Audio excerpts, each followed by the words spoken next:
안녕하세요. 저는 하리예요. What's up, guys? I'm Harrison. I'm joined by River, and today is this shower thoughts if it's just the two of us, or like Uh, what is this today? What do you want to I call it? think this is just essential shower thoughts. Uh, Essential shower thoughts. Back at you again. Why are we having this today, River? Tell me. Well, over the weekend, and I guess Monday for us in Australia, we had YCS Anaheim, and Konami decided that it would be a great Christmas present to give us a ban list at the same time. So we decided to give you guys some content. Yeah, content time. Let's go. So yeah, I guess we'll start with like Anaheim as a whole because this is the first event where we've had crossover breakers league. So I played like I've played like a lot of Supreme Darkness recently while I've been in Korea. So it's cool seeing the TCG like sort of like catch up a little bit and get geez, it keeps giving me like some sus ads. I do not want it to expose me like that, but it's cool seeing like Ryzel and Mouse being introduced as it they've pretty much like broken out. Like in the top 32 sheet, we can see Ryzel was the most played deck. Well, it had the most tops, which was 14 out of top 32. Then Malice was 7 out of the top 32. Then Fiendsmith, I'm assuming the Cash Tiro build, was 4. Then two ofs was Tenpai and Ubel. And finally for the one ofs was Snake Eye, Voiceless, and Mementolim. What do you think about this, River? Do you have any thoughts or? Yeah, the one thing, because we've been testing for YCS, the one thing that I was unsure of, and I also think that most of us were unsure of, was how dominant Raziel and Malice would be, given that we have things like Ubel and we have Snake Eyes still at the power level that it was. So it's quite surprising to see like it reflect relatively the OCG where Raziel and Malice came in, and it's such a dominating force. In my opinion, I think that there's like two reasons for this. The first one might be that the people that were going to play like Snake Eyes or Fiendsmith or Ubel were like shiny new thing. And the other one might just be that Raziel and Malice are just really, really good decks, even though Snake Eyes and Ubel both demand such a high level of hand traps to combat. Hmm. Yeah, no. I was very surprised, especially Ubel having actually I don't know what the total representation was for the event. I might look at the top 20 tables later. But Ubel was a deck that I thought would be like very would have higher representation, especially because I feel like from testing that we did a while back and talking to OCG players, Ubel felt like a solid pick into Rizal. The board's been set up very strong under the Charmies, and Rizal has a lot of issues with it. So I'm not a Ubel But expert because I did take a little bit of a break during the last format ish. mm, So I don't have enough experience with Ubel, but I was under the impression that both Ubel and Snake Eyes and Fiendsmith variants required you to play multitudes of hand traps. So that's why we saw Fiendsmith Kashtira break out at the last event that I'm blanking mm, on, where they played 24, I think it was, hand traps, or a bit more, a bit less. Basically, just played a bunch of hand traps just to beat those two decks. And fortunately or unfortunately, Ryziel and Malice can both relatively play a fair high amount of hand traps, so that might also contribute to Snake Eyes and Ubel not doing as well. While also mm, both their decks, both the Ryziel and the Malice decks seem to be able to push through hand traps very well, and Ryziel needing more of a board breaker type cards to deal with them, and Malice eating hand traps like Ash Blossom and Imperm and even Droll and Lockbird for free, probably contributed to Anaheim's breakout with how it ended up as. But we're here now. We can't really speculate much else. oh yeah, no, that definitely makes a lot of sense. For because like both like you said, Rizal and Mouse are they're very good into a lot of the hand traps and that are able to choke out the other decks. Yeah. And the cards that beat like the breakers, like if we move into that format, I think like a deck like U-Bell or Snake Eye becomes very strong, so they can set up a lot of boards that beat multiple breakers, especially with even with the hits on the ban list, U-Bell still loses. So that's something we'll get into a lot later. Do you want to talk about is there anything else you want to talk about with the breakdown, or do you want to get into like start talking about like who actually won the event and some of the decks that played? Um, so I'm a big fan of Jeff Jones, and we got to see him lose in top 32. But his game one was peak Malice gameplay, and then game two and three was peak Malice gameplay as well. Lancia or No, like where he he had to play into an established board, game two, and then game three he just opened the cash cards with no Malice cards. I'm pretty sure he posted on Twitter that like he just needs to draw a Malice card at least once every couple of games. Obviously, the breakout is Triff. Obviously, congratulations that he won. I really wish when the presenters talked to him about it afterwards, he was a bit more humble about it. But I guess that's Triff. no, he's my goat. Pendulum best deck, my boy. Baby, Yeah. I'm invincible. Anyway.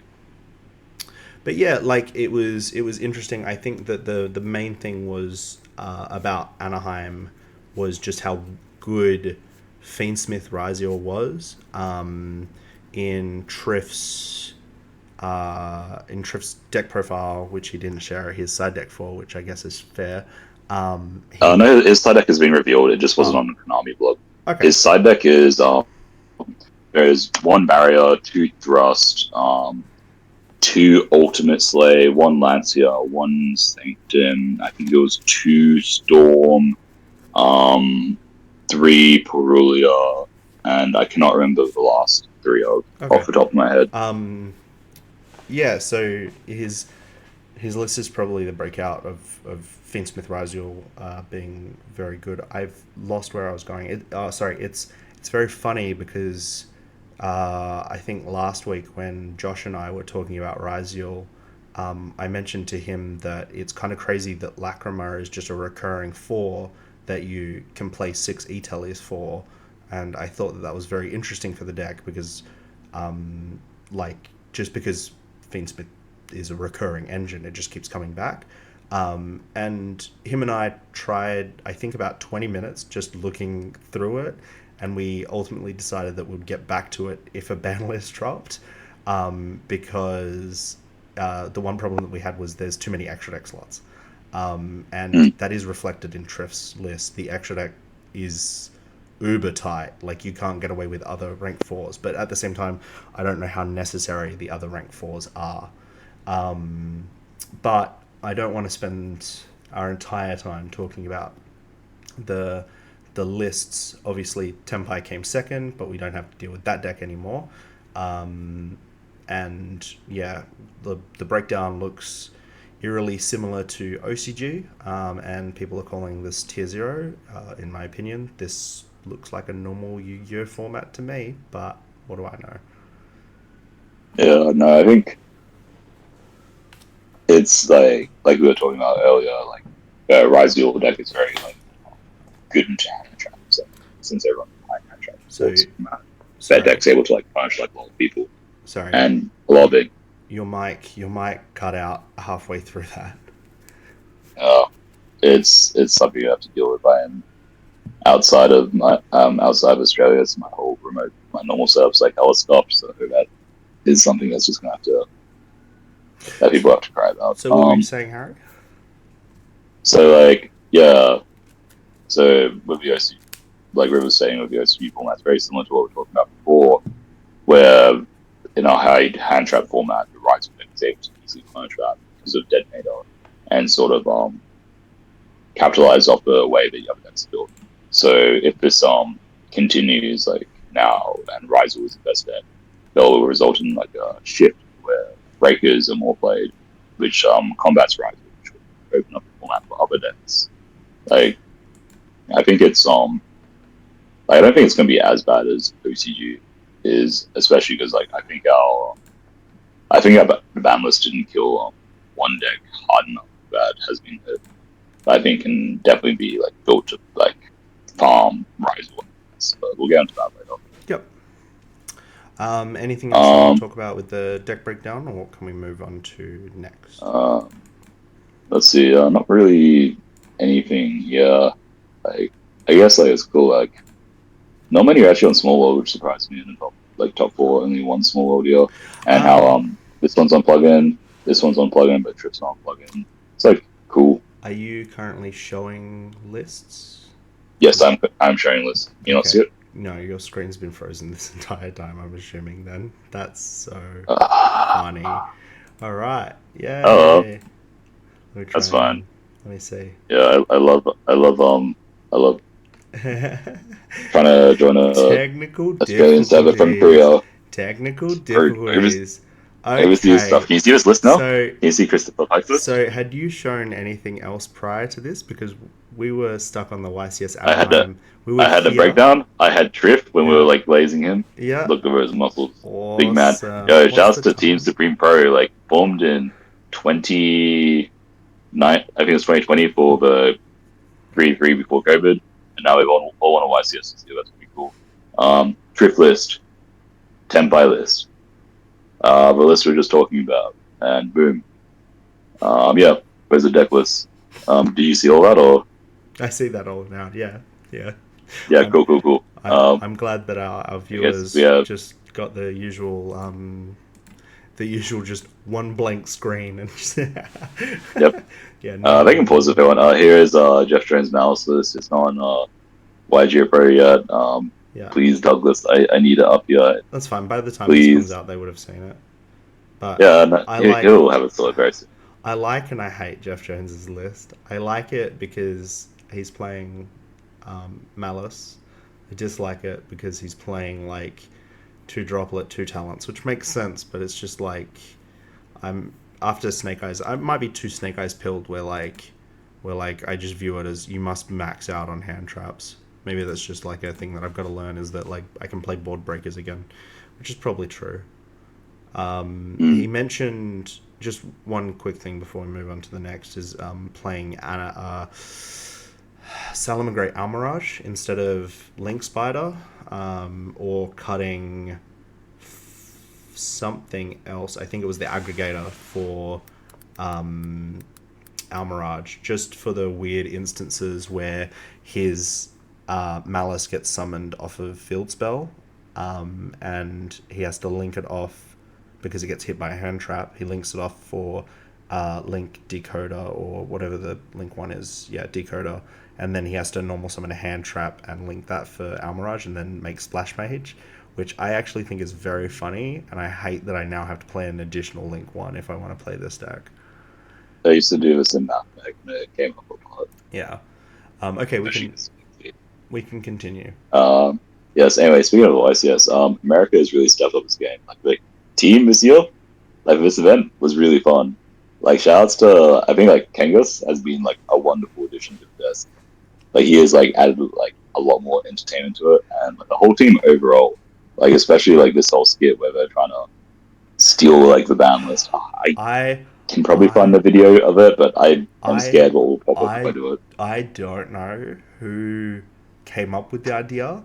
I don't know, like, I want to say amazingly massive props. I only saw, I don't know how many times they did it. The one that I saw was Jerome walking down the hallway with the 2 commentators behind him that I can't remember their names, but the dude behind him. That pick went hard. And he's walking down the hallway and he's like, I've forgotten my coffee, and he puts the case down, and the presenter on the right hand side, you've just mentioned his name but I've forgotten, tries to take the case, and the 2 commentators stop him, and I love that energy. I felt like this was like ignoring the ban list. I think that the presentation for hyping the ban list, the presentation um, of Jerome walking around with a briefcase of the next ban list, I think that was beautiful. I think it was perfect. I want more of this. I want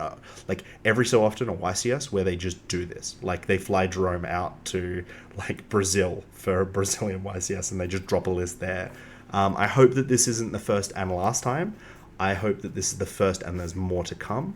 I understand not being able to do it every so often, but I just want to be able to do it every so often, right? Like, Yeah.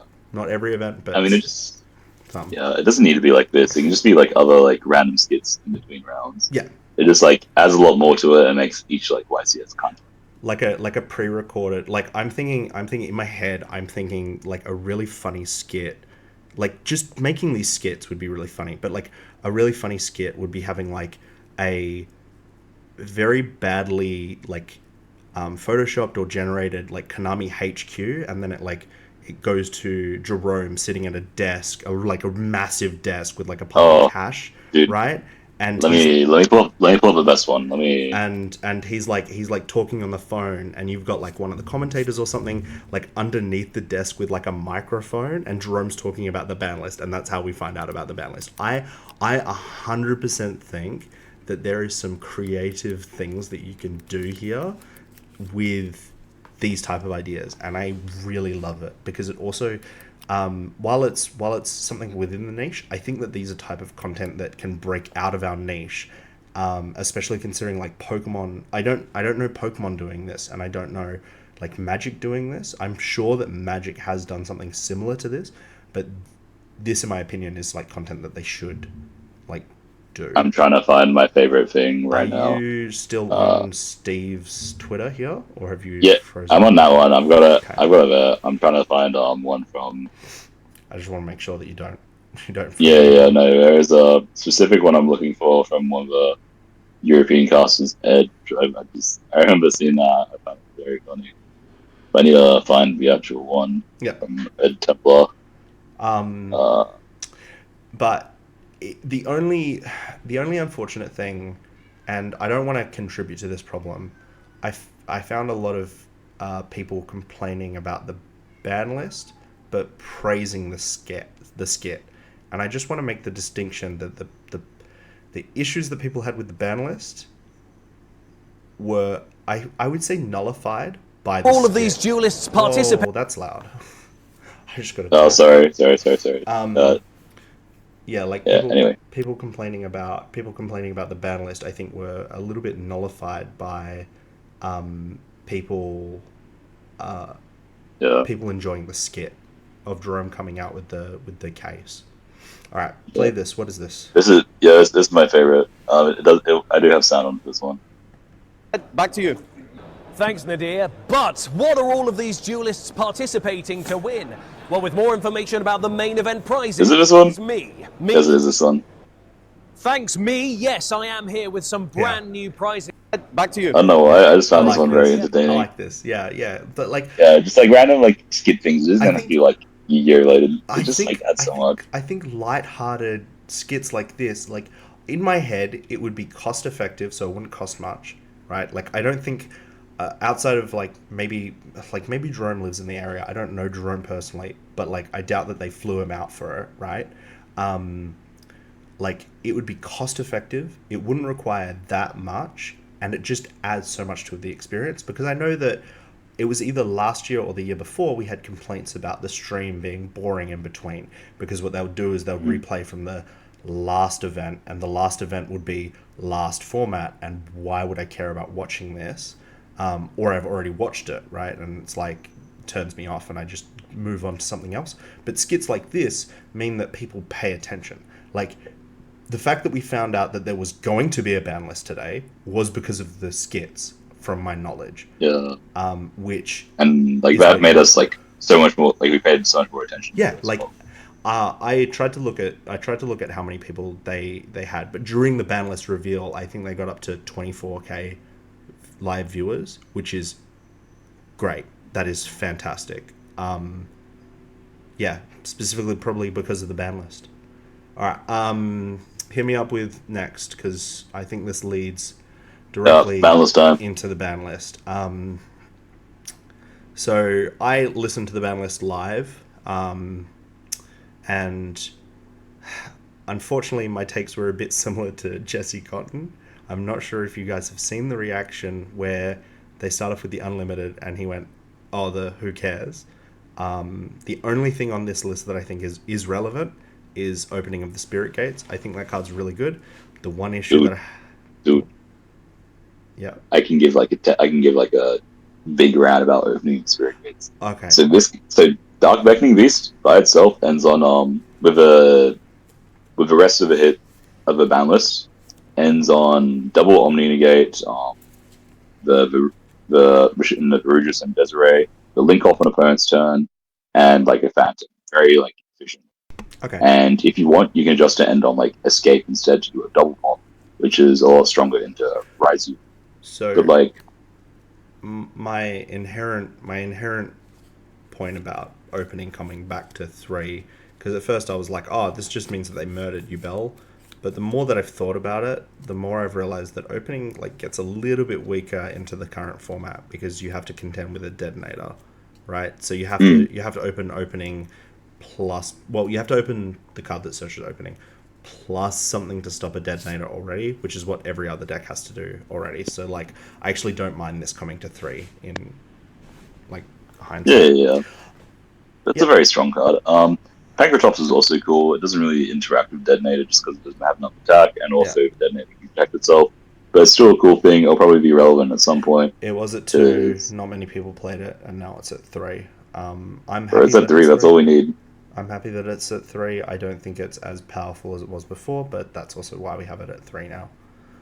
I don't think we need to go over anything else. I think everything else on this list is fairly irrelevant. What have we got? Blaster, Dragon Rulers, Rescue. I read that as Rescue Cat. Airlifter. That's fine. They don't have that deck bricks, and they lost something important. That's fine. Well, yeah. Well, you're spoiling.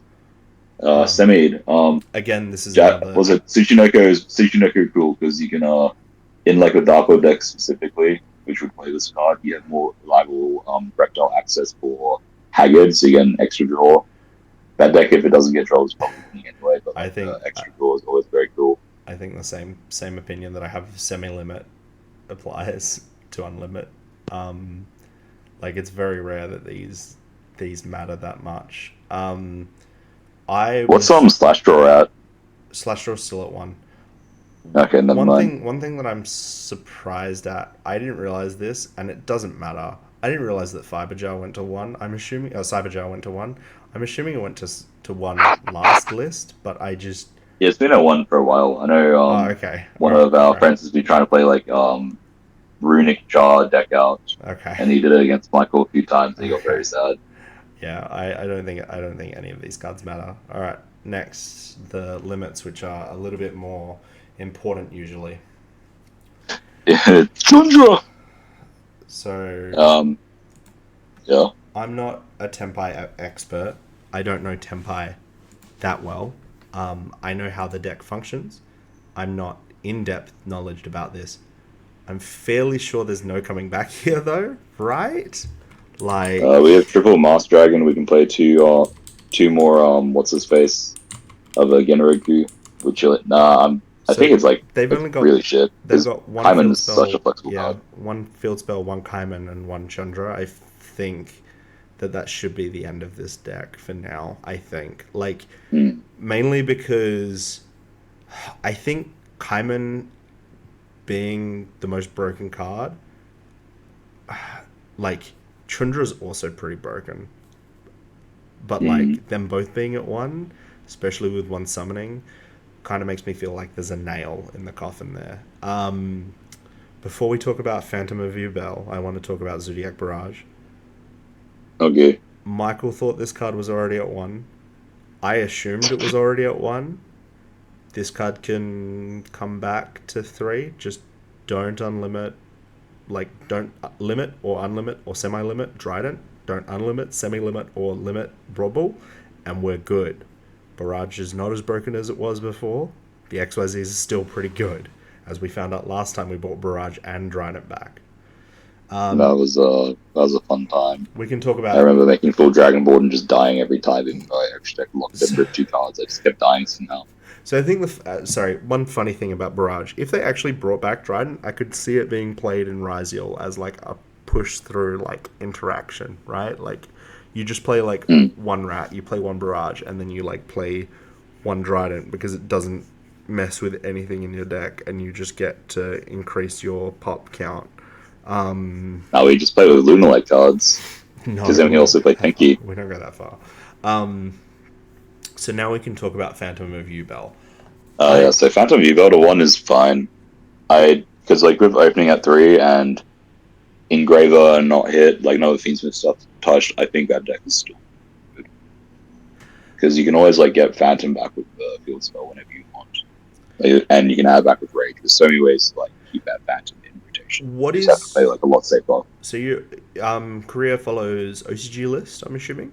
Yeah, Korea is OCG list. What do So they have the reason at? Phantom's at 1, the reason it's not good is because we don't have Aerial Leader.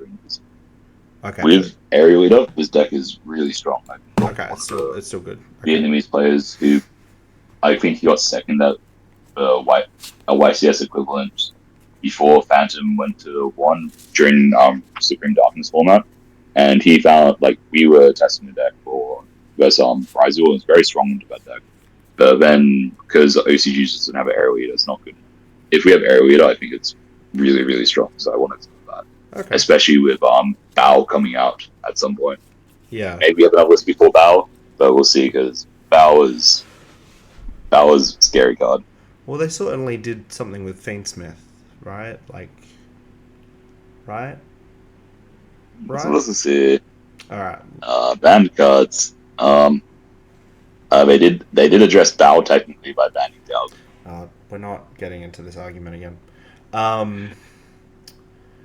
So while the Gimmick Puppet Jargon are nice, a little bit too late. I have seen about as many branded players as I've seen pure Sky Striker players. There's one every blue moon. But these cards are pretty toxic, so I'm happy that they're gone, and I'm glad that Konami's continuing a little tidy up shuffle where they like hit problematic floodgate type cards. Even though it is late, it's gone now, so I don't have to deal with it. And really, the only meta impacting card is original Sinful Spoils gone. Similar to Spirit Gates, one thing that I disliked about Snake Eyes into Ryziel was you just start to lose value very quickly when you're playing these type of decks into Detonator.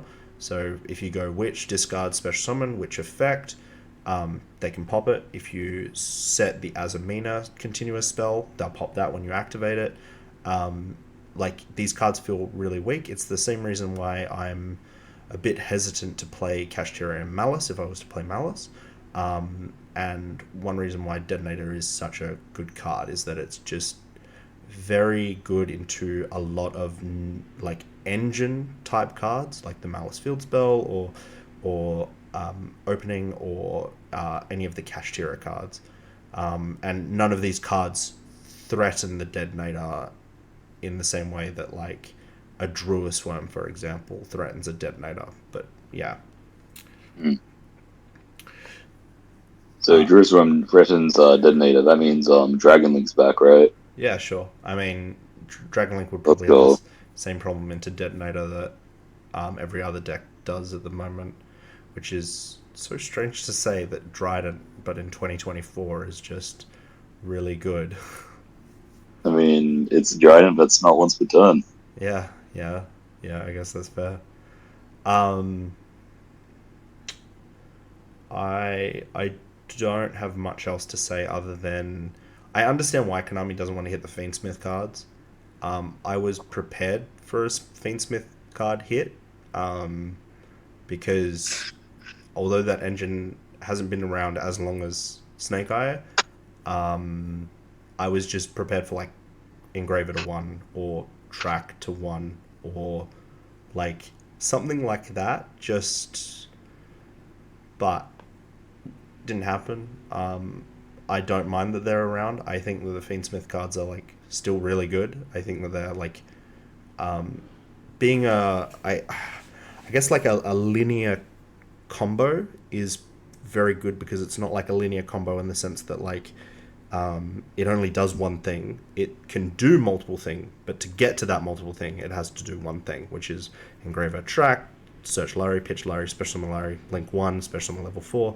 Level 4 either dump trap or 6, and then bring back 6. You can make Chaos Angel, you can make link 2, you can do other stuff, right? I think that the engine is pretty good, but I also think that it's going to be probably the dominant engine, at least in Ryziel and maybe in Pure or with cash cards or whatever else the format produces from these cards still being at max power. Yes. Sorry. Nah. Is there anything you wish to add about the ban list? Did you say excited? Sorry. Or Is there anything you wish to add about the ban list? it's like fine. I think we'll get another one before Sydney, most likely, Maybe. because it's still like it's 3 months from now, like just under 3 months. So we're probably like we might get one, we might not. But either way, it's like cool to see. Like the deck I'm probably gonna play isn't even out yet, anyway. So I think we too much I'm gonna buy. I think we won't, and the main reason that I say this is that we got a ban list last time. I think it was like early January for Snake Eyes format last year, and in my head, scheduling a ban list around it with a new set coming out. Is it next month or the month after?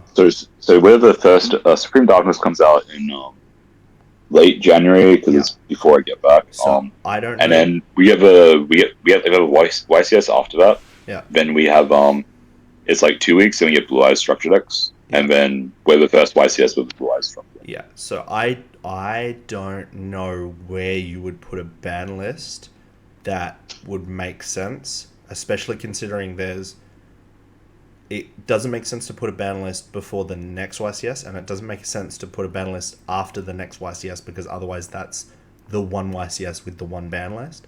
So I think that we're going to have this list for probably until maybe April, because I think after Las Vegas, I think we got 2 more YCSs around that time.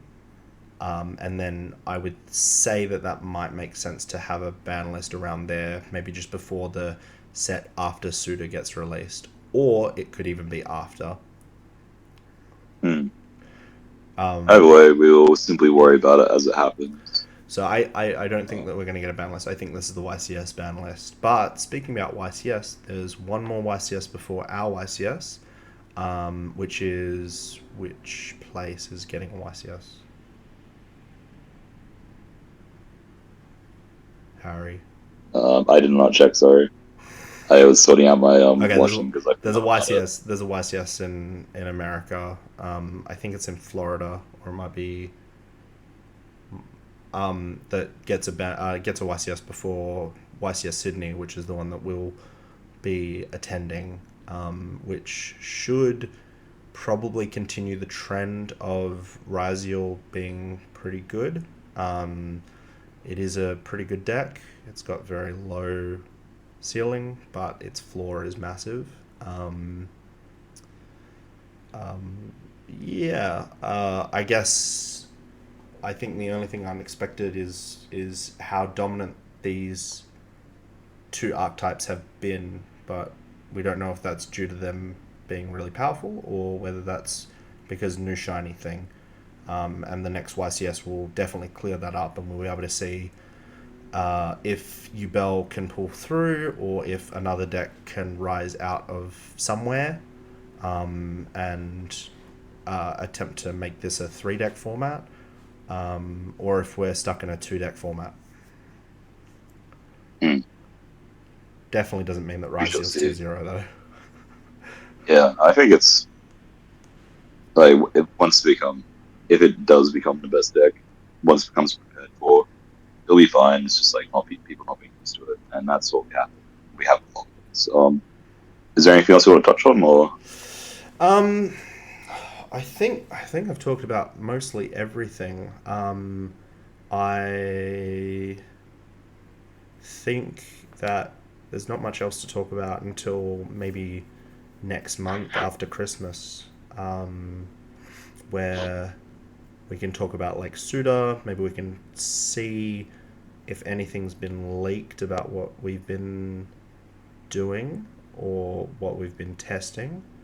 I mean, after around that point, I think early next year is when the Blue Eyes guide I'm making will be out. Just because waiting for there's no point releasing it because it's way too far before the structure events. Yeah. We'll see some cool stuff then. Yeah. I've got like a bunch of stuff planned about. There's like 3 different variants I want to showcase, so we'll see what happens. Yeah, that's good. I tried to do it with Mermal, but I kind of just got too busy, and then I realized that I should probably start testing for YCS, so I stopped testing Mermal.